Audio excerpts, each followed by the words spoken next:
하나님의 말씀을 함께 보시겠습니다. 요한복음 5장 말씀입니다. 요한복음 5장 24절로 29절 말씀까지 우리 함께 보시겠습니다. 우리 다 같이 합독하여서 같이 읽겠습니다. 같이 읽습니다. 내가 진실로 진실로 너에게 이르노니 내 말을 듣고 또 나 보내신 이를 믿는 자는 영생을 얻었고 심판에 이르지 아니하나니 사망에서 생명으로 옮겼느니라.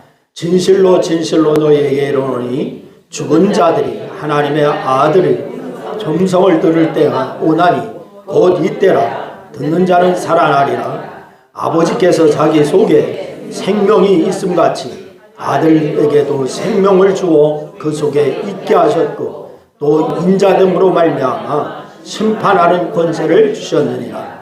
이를 놀랍게 여기지 말라. 무덤 속에 있는 자가 다 그의 음성을 들을 때가 오나니 선한 일을 행한 자는 생명의 부활로 악한 일을 행한 자는 심판의 부활로 나오리라. 아멘. 할렐루야. 한 이슬람 교도와 기독교인이 대화를 합니다. 이슬람 교도가 기독교인을 비웃으면서 바로 이렇게 자랑을 합니다. 이슬람 교도가 기독교인에게 하는 말입니다. 우리는 너희가 가지지 못한 걸 가지고 있다. 우리 이슬람 교도가 아라비아 메카에 가면 이 메카는 마호메트가 태어난 곳입니다. 메카에 가면은 마호메트의 묘실을 볼 수가 있는데 너희들은 예루살렘에 가도 예수의 묘실을 볼 수가 없지 않냐라고 하면서 이렇게 얘기를 했습니다. 그래서 뭔가 크고 웅장한 거를 가져야 신비한 줄로 생각하고는 번듯한 무덤이 있다고 하는 것을 자랑하는 것입니다. 반면에 기독교에는 예수의 초라한 빈 무덤밖에 없으니까 별 볼 일이 없다는 거죠. 그래서 기독교인이 뭐라고 했을까요?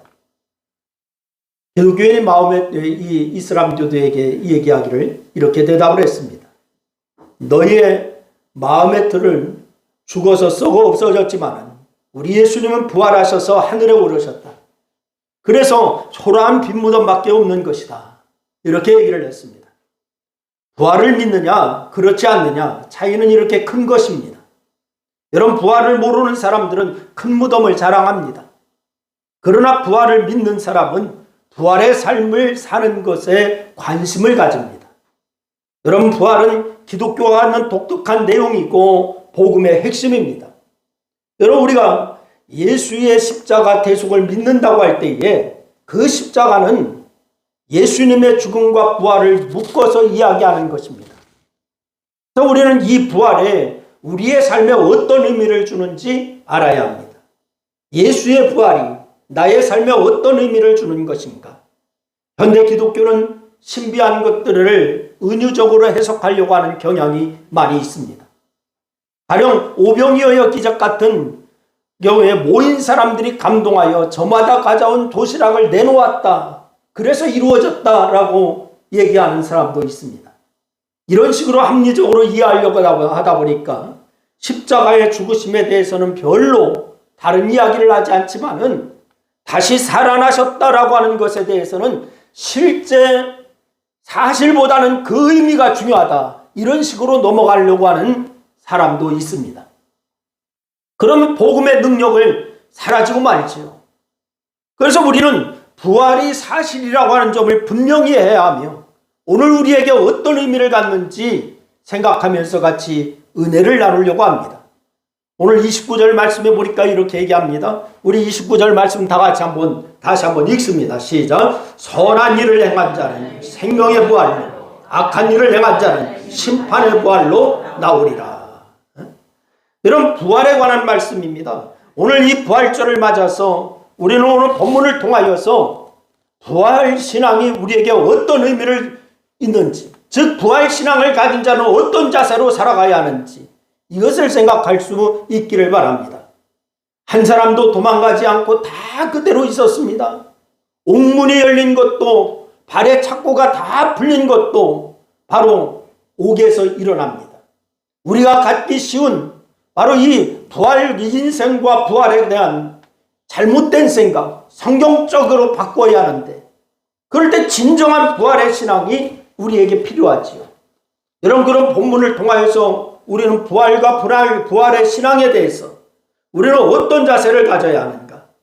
여러분, 무엇을 이야기하고 있는가? 첫째는 우리의 인생이 죽음으로 끝나는 게 아니라고 하는 것을 보여주고 있습니다. 다 같이 한번 따라합니다. 우리의 인생은 죽음으로 끝나는 것이 아니다. 그렇습니다. 여러분, 사도행전 16장 말씀해 보면은 바울과 실라가 빌립보 전도를 할 때에 귀신 들린 여종을 고쳐 주었어요. 여러분, 잘한 일이에요? 못한 일이에요? 잘한 일이죠. 그런데 그 일로 인해서 곤욕을 당합니다. 옷이 벗겨지고 매를 맞고 발에 착고가 채여서 깊은 감옥에 갇히게 되었습니다. 그날 밤 바울과 실라는 찬송하며 기도하는데 놀라운 일이 벌어집니다. 갑자기 지진이 나서 옥문이 열리고 죄수들의 착고가 다 풀려졌습니다. 지진이 나면서 졸던 간수가 깼는데 보니까 졸다가 깨서 보니까 옥문이 다 열려 있습니다. 메었던 것이 다 풀려 있습니다. 간수는 죄수들이 도망간 것으로 생각을 했습니다. 그래서 무서워서 자기가 간수로서 죄수를 지키지 못했다라고 하는 것 때문에 처형이 무서워서 자결하려고 했습니다. 그때에 바울이 다급하게 얘기합니다. 내 몸을 상하게 하지 말라. 우리가 다 여기 있다라고 얘기를 합니다. 한 사람도 도망가지 않았습니다. 다 그대로 있었어요. 옥문이 열린 것도 발에 착고가 다 풀린 것도 놀라운데 더 놀라운 것은 뭐냐? 그 상황인데도 한 사람도 도망가지 아니했다라고 하는 거예요. 이런 모습에 간수는 무서워 떨면서 그때의 바울에게 얘기를 합니다. 선생님, 우리가 어떻게 하여야 구원을 얻겠습니까? 라고 하면서 얘기를 합니다. 우리가 어떻게 하여야 구원을 얻겠습니까? 구원이 뭔지는 몰라도 바울이 전한 게 구원이기에 옥에 갇혀 있으면서 이 간수에게도 복음을 전하는데 구원에 대해서 얘기했을 거예요. 그래서 두려운 나머지 그것을 물어보한 거예요. 이때 바울은 아주 유명한 말로 이 간수를 전도합니다. 뭐라고? 주 예수를 믿으라. 그리하면 너와 내 집이 구원을 얻으리라. 할렐루야. 한번 나같이 한번 따라합니다. 주 예수를 믿으라. 그리하면 너와 내 집이 구원을 얻으리라. 그렇습니다. 이때 주 예수는 어떤 분입니까? 죄인을 위해서 십자가를 지셨다가 사흘 만에 부활하신 예수님을 말합니다. 간수가 자결하려고 한 이유, 죽으면 모든 게 끝이라고 생각한 거예요. 나 죽으면 끝이지 뭐 하면서 자결하려고 한 것입니다. 인생은 이 세상이 전부고 죽으면 끝이라고 생각한 간수는 해결할 수가 없는 엄청난 문제가 생기자 차라리 죽어버리자 생각했던 것입니다. 현대인들은 이런 생각을 하는 사람들이 많습니다. 감당하기 어려운 일을 만나면 인생을 멈추려고 합니다. 그냥 사라지면 그만이라고 생각을 합니다. 요즘 MZ세대라고 얘기를 하는 젊은 사람들을 그렇게 얘기합니다. 여러분, 이 젊은 사람들을 보면은 오늘만 사는 것처럼 사는 젊은이들도 많이 있는 것 같아요. 도무지 내일을 생각하지 않는 것처럼 보입니다. 이들이 그러는 데는 무엇을 해도 나아지는 삶을 비관하는 것도 포함되어 있다라고 얘기합니다. 무언가 고생하고 노력하면 더 나은 무언가 보장되어야 하는데 그런 보장이 되지 않으니까 내일을 생각하지 않고 오늘이라고 하는 순간만 즐기자. 이런 것을 생각한다는 거예요. 참으로 안타까운 일입니다. 그런데 이런 삶의 태도도 그 속에는 이 세상으로 끝이다 라고 하는 그런 생각이 들어있어서 그런 거예요. 그래서 항상 지금 즐기는 것이 무엇인지에 관심을 갖고 있습니다. 내가 지금 즐거우면 되지 뭐. 지금 내가 즐기면 되지 뭐. 이런 거예요. 지금 즐기지 못하면 나중은 없다 라고 생각을 합니다.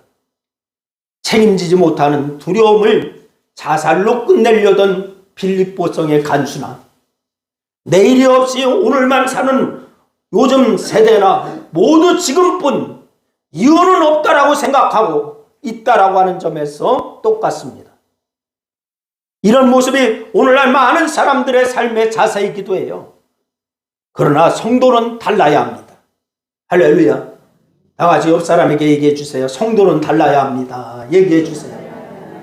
네. 그렇습니다. 오늘은 부활절입니다. 여러분, 그리고 오늘 본문에서도 부활을 말씀을 하고 있습니다. 부활이 일어났고 지금 우리가 그 부활을 기념하고 지키는 것은 이 세상으로 모든 게 끝이 아니라고 하는 것을 강조하는 것입니다. 따라서 성도는 이 세상이 전부라고 하는 생각에서 벗어나야 됩니다. 할렐루야. 여러분, 세상 사람들은 이 세상이 전부인 줄 알고 살지만은 성도는 이 세상뿐만 아니라 우리가 부활하여 살 것까지 생각하여야 하는 사람입니다. 그래서 우리는 부활신앙을 갖고 부활을 이야기하면서 이 세상에만 고정되어 있는 시대상에서 벗어나야 되는 거예요. 이 시대에 매몰되어서 이 세상을 따라가는 것은 부활을 이야기하는 성도의 자세가 아닌 거예요. 적어도 성도는 시대를 뛰어넘는 삶의 태도를 견지하여야 되는 사람인 줄로 믿으시길 바랍니다. 이 세상만 바라보며 사는 자들이 가질 수 없는 부활 이후의 삶에 대한 확신을 가져야 돼요. 그래야 세상과 구별될 수가 있는 겁니다. 두 번째는 우리의 죽음 이후는 생명의 부활과 심판의 부활로 이어진다는 것을 아셔야 됩니다. 생명의 부활과 심판의 부활, 죽음 이후에, 이 땅에서의 죽음 이후는 끝이 아니라 생명의 부활이 있고 심판의 부활이 있다. 어떤 집사님이 애완견을 키웠습니다. 저희 집도 애완견이 있어요. 여러분, 정말 가족처럼 여기면서 키웠습니다. 가족들은 이 개와 많은 추억을 가지고 있습니다. 캠핑도 갈 때 같이 가고 산책도 함께 하고, 무엇보다도 부모가 회사에 가고 아무도 없는 집에 자녀들이 학교에서 돌아오면 외롭지 않게 이 애완견이 막 반겨주고, 이 개가 자녀들을 잘 따랐고 자녀들도 개를 남달리 친밀하게 여겼기 때문에 말 그대로 가족의 일원이나 다름이 없었습니다. 그런데 이 강아지가 시름 앓다가 끝내 무지개의 다리를 건넜어요. 가족처럼 여기기에 아무렇게나 버릴 수가 없어서 비용을 들여서 장례식까지 치러줬어요. 장례를 치르면서 이 집사님이 이렇게 말을 합니다.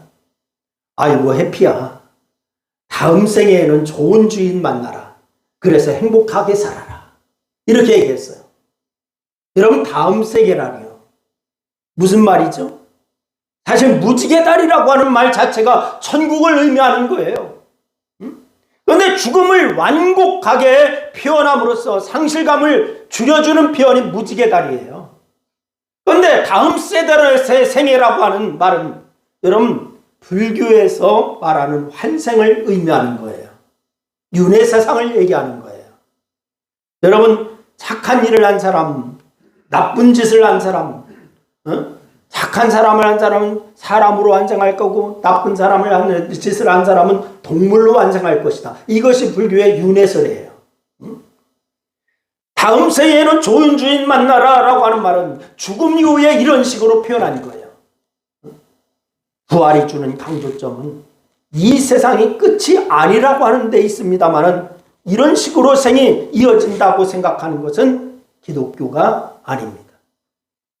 여러분, 생이 마감되면 모든 게 없어진다라고 생각하는 것도 문제지만, 죽음 이후가 이런 식으로 연결된 것이라고 막연히 생각하는 것은 성경적이지가 않습니다.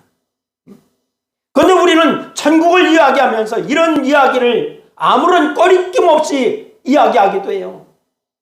이것은 부활에 대한 정확한 인식이 없기 때문에 그렇습니다. 그래서 우리는 부활로 이어지는 생은 어떤 것인지 분명히 알아야 됩니다. 오늘 본문 말씀해 보니까 선한 일을 아는 자는 무슨 부활로? 생명의 부활로. 악한 일을 아는 자는 심판의 부활로 나오리라 라고 이렇게 말씀하셔요. 부활을 두 가지로 말씀하는데, 하나는 생명으로, 다른 하나는 심판으로 말씀했습니다. 인생은 죽음 이후에 둘 중에 하나로 이어진다고 하는 것을 아시기를 바랍니다. 생명의 부활과 심판의 부활 잘 나타내주는 이야기가 있습니다. 누가복음 16장 말씀에 나오는 부자와 나사로의 이야기입니다. 이 세상에서 부자와 거짓 나사로의 삶은 비교가 안 됩니다. 거짓 나사로는 부자의 상에서 떨어지는 부스러기로 연명을 합니다. 그리고 부자의 문간에서 바로 부자의 상에서 떨어지는 부스러기로 먹어서 연명을 하고 살았어요. 거지의 삶은 비참했습니다. 그런데 둘 다 죽었습니다. 부자는 음부에서 불타는 고통을 받았습니다. 불타서 죽으면 그만인데 바로 죽으면 끝이 아니었어요. 그런데 여기에서 죽지를 않습니다. 죽지를 않으니까 끝없는 고통이 계속됩니다. 반면에 나사로는 아브라함의 품속에 있습니다. 음부의 고통은 심판의 부활을 이야기하는 것이고 곧 부활하여 영원한토록 심판을 받는 거예요. 끝나지 않는 심판입니다. 거기에서 심판의 부활을 받고 있는 자가 부자였습니다. 아브라함의 품은 생명의 부활을 의미합니다. 영원토록 약속의 자녀로 행복한 삶을 살게 됩니다. 그러자 음부에서 고통당하던 부자가 아브라함의 품에 안겨있는 사람을 보니까 자기 대문간에서 얻어먹던 거지가 있네. 나사로가 있어요. 그래서 나사로의 손에 물을 조금 적셔서 자신의 혀를 좀 선을 하게 해달라고 애원을 하고 있습니다. 이때 아브라함이 한 얘기가 있습니다. 뭐라고 얘기하나 우리 같이 한번 읽어보시겠습니다. 다 같이 한번 읽습니다. 시작. 너희와 우리 사이에 큰 구렁텅이가 모여 있어 여기서 너희에게 건너가고자 하되 갈 수가 없고 거기서 우리에게 건너올 수도 없게 하였다. 생명의 부활과 심판의 부활을 돌이킬 수도 교차할 수도 없다는 거예요. 한 번 정해지는 그대로 쭉 이어진다는 거예요. 그리고 이것은 기독교 시간관에 어떤 것인지 잘 보여주고 있습니다. 기독교 시간관과 관은 불교와 다른 사상과 달리 직선적입니다. 기독교 시간관 직선이에요. 이 나그네 삶을 끝나면은 끝나는 것이 아니라 생명의 부활과 심판의 부활로 나눠지는 직선입니다. 여러분, 그래서 바로 이 시간을 놓고 하나님께 영원전에 창조하시고 그 시간은 영원히 이어진다라고 하는 것을 성경은 우리에게 말씀을 주고 있습니다. 한 사람 개인을 놓고 이야기하더라도 출생에서 시작하여 끝없이 계속 이어지는 거예요. 마감했다가 다른 모습으로 다시 태어나는 그런 게 아닙니다. 영원히 한 방향으로 가는데 부활한 이후에도 둘 중에 하나로 간다는 거예요. 생명의 부활로 갈 거냐, 심판의 부활로 갈 거냐. 우리는 부활신앙을 가졌다고 하면서 어설프게 다른 생각할 것이 아니라 여러분, 착한 사람은 생명의 부활로, 악한 일을 한 사람은 심판의 부활로 갈라지는 것, 그리고 영원히 이어지는 것을 기억할 수 있기를 바랍니다. 마지막 세 번째는 부활신앙은 현재 예수님과 동행하고 있는 것을 얘기합니다.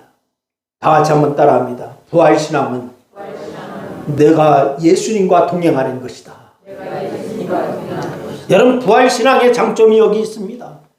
이 세상이 전부가 아니라고 하는 것도 생각했고 이후에는 생명의 부활이 아니면 심판의 부활로 이어진다는 것도 생각했습니다. 그렇다면 당연히 우리의 인생은 어떻게 돼야 되느냐? 생명의 부활로 이어져야 될 줄로 믿으시기를 바랍니다. 여러분, 심판의 부활로 가면은 이것처럼 불행한 것은 없는 거죠.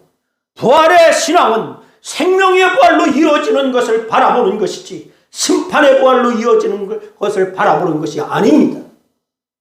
그래서 지금 여기에서 어떤 자세가 되어야 하는지 아주 중요합니다. 즉, 오늘 어떻게 사는지가 중요하다라고 하는 사실입니다. 이것은 오늘만 생각하고 사는 자들이 오늘이 아닙니다. 생명의 부활로 이어지는 오늘에 대한 삶의 자세를 의미하는 것입니다. 오늘을 어떻게 사는지에 대해서 선한 일을 하는 자라고 표현하고 있어요. 그럼 선한 일을 많이 하면 되는 걸까요? 성경에서 선하다라고 하는 말은 단순히 착한 것을 얘기하는 것이 아닙니다. 여러분, 성경에서 선한 이는 오직 하나님 한 분밖에 없다라고 마태복음 19장 17절 말씀에 분명히 우리에게 말씀을 주셔요. 맞아요. 선한 분, 하나님 한 분밖에 없습니다. 그래, 선하다라고 하는 것은 하나님에게만 쓸 수 있는 표현이 선한 거예요. 따라서 선한 자라고 하는 것은 하나님 뜻에 합당한 자라고 하는 뜻입니다. 하나님 뜻에 합당하다. 그러면은 내가 선한 거예요. 하나님 뜻에 합당한 자라고 하는 건 바로 우리를 위해서 십자가의 대속을 위해서 죽으셨다가 다시 부활하신 예수를 믿는 것이, 이게 선한 것인 줄로 믿으시기를 바랍니다. 나의 죄를 대신 지시고 십자가에서 다 대속하신 예수, 그분이 나의 죄를 대속하셨다, 나를 구원하셨다, 이것을 믿는 것이 선한 것이에요. 그리고 예수님과 동행하는 것이 하나님의 뜻에 합당한 삶인 줄로 믿으시기를 바랍니다. 그런 사람이라면 당연히 이 세상에서 착한 모습으로, 선한 모습으로 살 거예요. 나는 예수 믿는다, 예수 그리스도로 인하여 나는 구원받았다 라고 하는 구원의 확신이 있는 사람, 선하게 사는 자입니다. 아니, 목사님 예수 믿는다고 해도 나쁜 사람 많던데요? 그 사람 가짜로 예수 믿는 사람이에요. 그 사람 가짜로 예수 믿는 사람이에요. 여러분, 따라서 우리는 항상 예수의 십자가와 부활을 바라보며 사실 있기를 주의 이름으로 축원합니다. 어떤 일을 하든지 어떤 결정을 하든지 십자가에 오르신 예수님은 어떻게 하셨는지 생각하여야 합니다. 예수님이 그렇게 사셨지 나도 그렇게 살아야지, 이게 나와야 되는 겁니다. 그리고 부활하셔서 나에게 생명을 주신 예수님은 무엇을 기뻐하실까, 이것을 생각하고 살아야 됩니다. 그런 모습으로 사는 것이 진짜 생명입니다.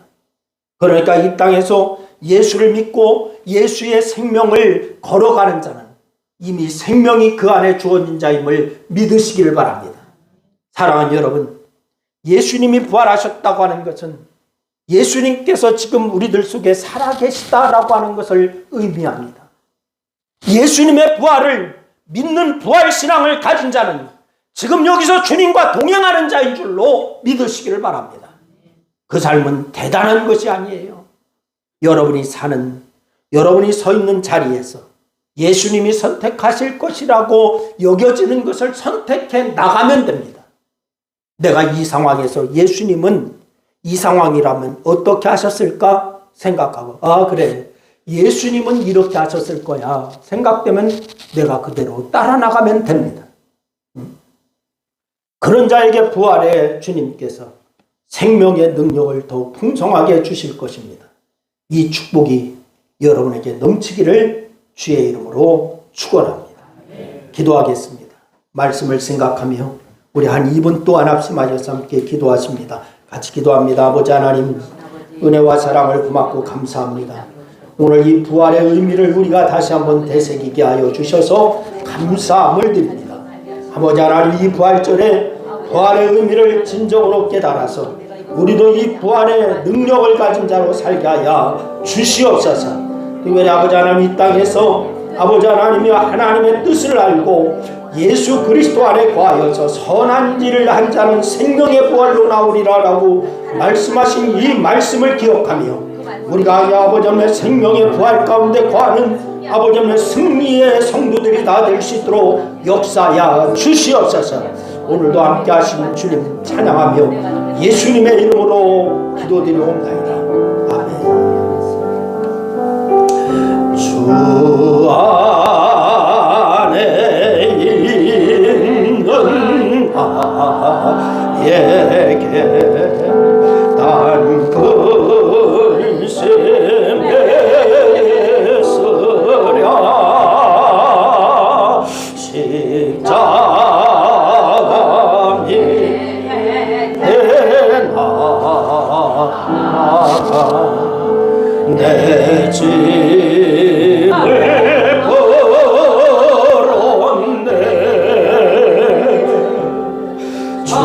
주님을 찬송하면서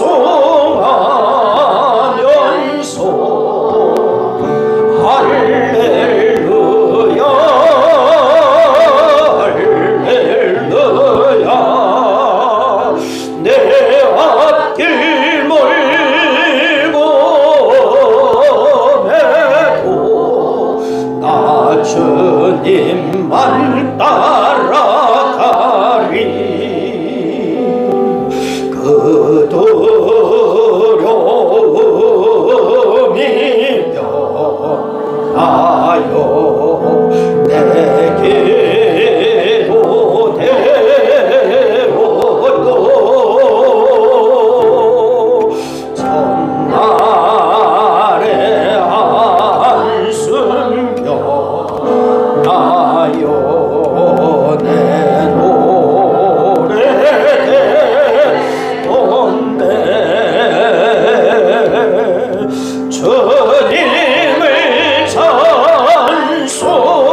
하소서.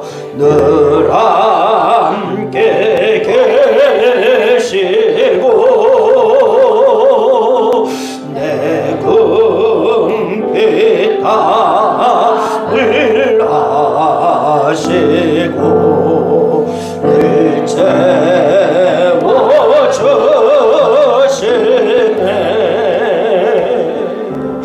주님을 찬송하면서 할렐루야 할렐루야. 내 앞길 멀고 매도 나 주님만 따라. 내 주와 맺은 언약은 내 주와 맺은 언약은 영불 변하시니 그 나라 가기까지는 늘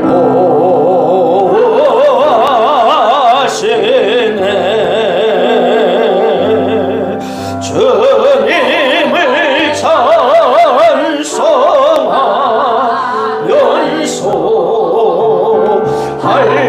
할렐루야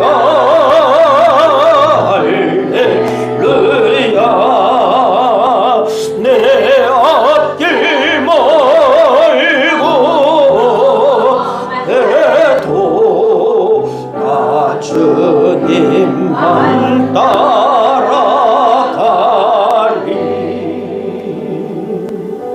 아멘.